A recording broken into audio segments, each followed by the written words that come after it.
Okay, this is just a quick update.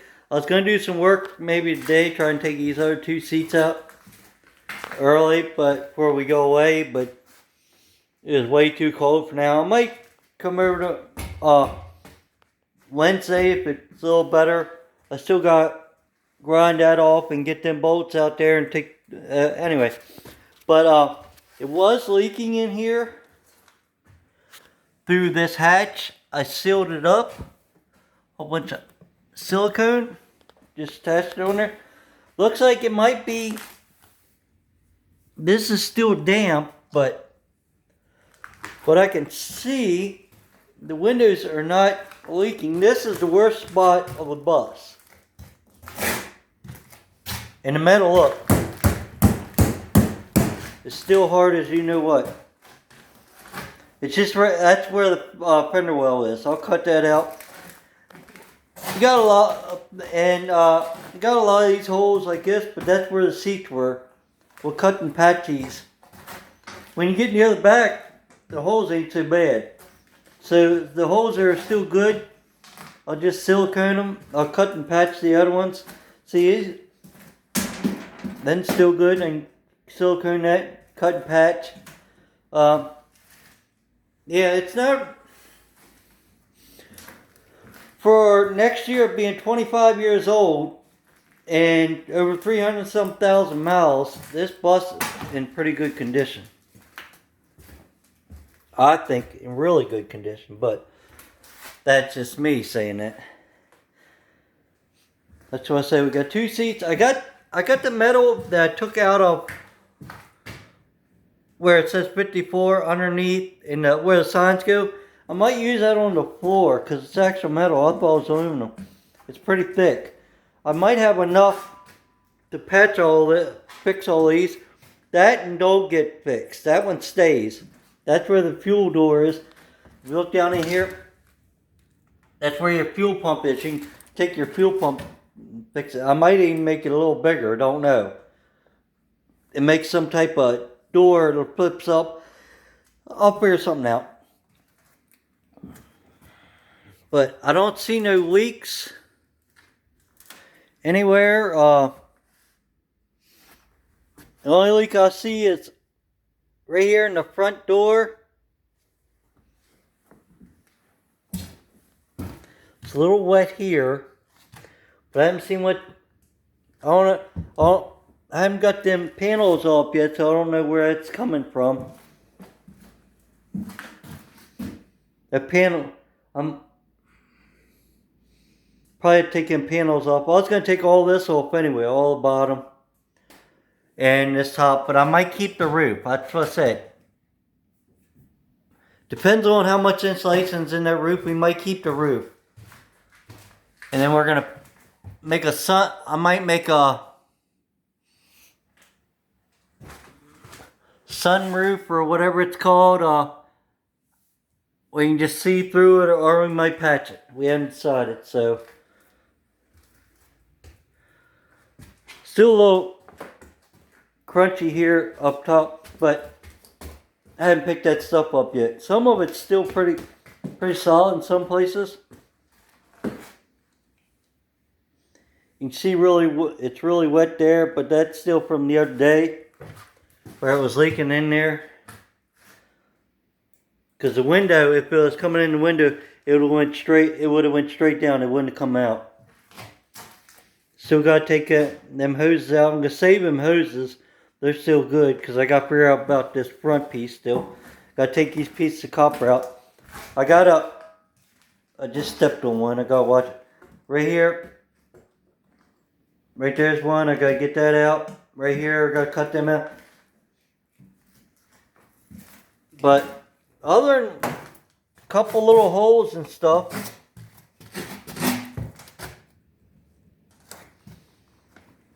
the thing's in really good condition. Well, now when you see it like this, it's got wood on it. It's not actually flaking up. Now this is flaking up here. I'll get all that out and we'll patch that and fix that right.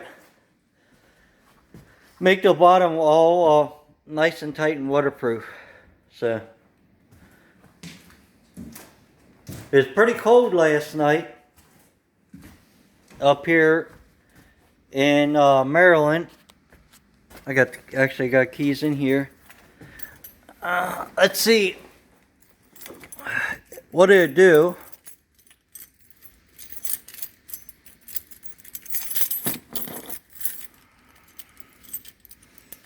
If I get the right key, we'll be all right. Oh, because they're cold-natured. We gotta wait. Says check gauges, blah blah blah.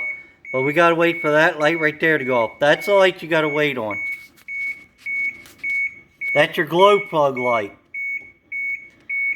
If you're not familiar with diesels, it's called a glow plug. It heats that up. It don't have a spark plug.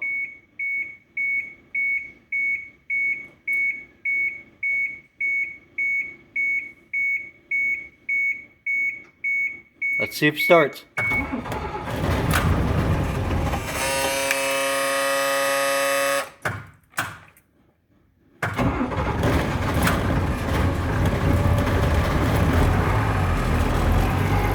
Fire right up, guys.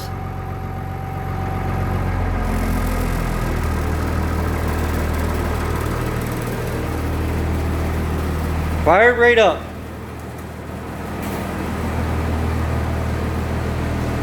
You can hear more vibration now because everything's out of it. When it warms up, it won't shake as much, but when it's cold, it's really going to shake. Just the way diesels are. But look how much we got done. We got 2 seats and this. But I'm keeping this for now because it's got this handrail. Which handrail I'm going to try to keep somehow. See, a lot of stuff vibrating. This stuff too. So, and we got 50 pounds of oil pressure. The alternator's starting to come up. Half the fuel.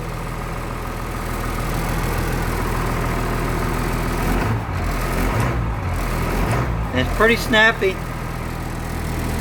So.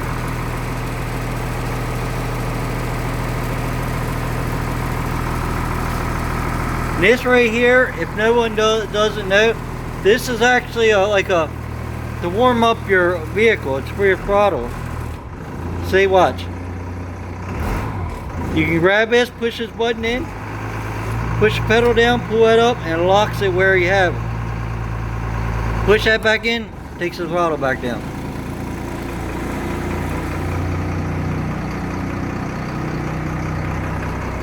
So, I'm about to probably end this video in a minute, but you see how far we got. I'm leaving it run for a second. It's not good to start a diesel up and shut it right back off.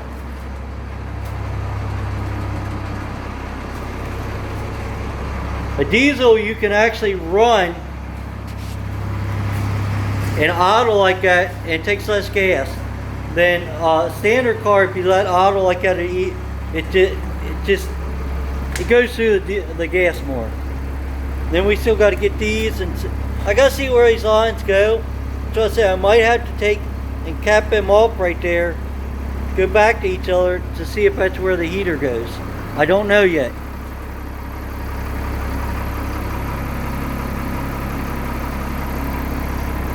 Our intake heater is still on. Make sure everything's off. That light will actually go off when it warms up. But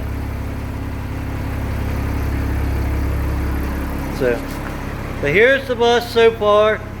1996 Bluebird. From the front here to the back is 27 feet. It's got a 27-foot box, it's called.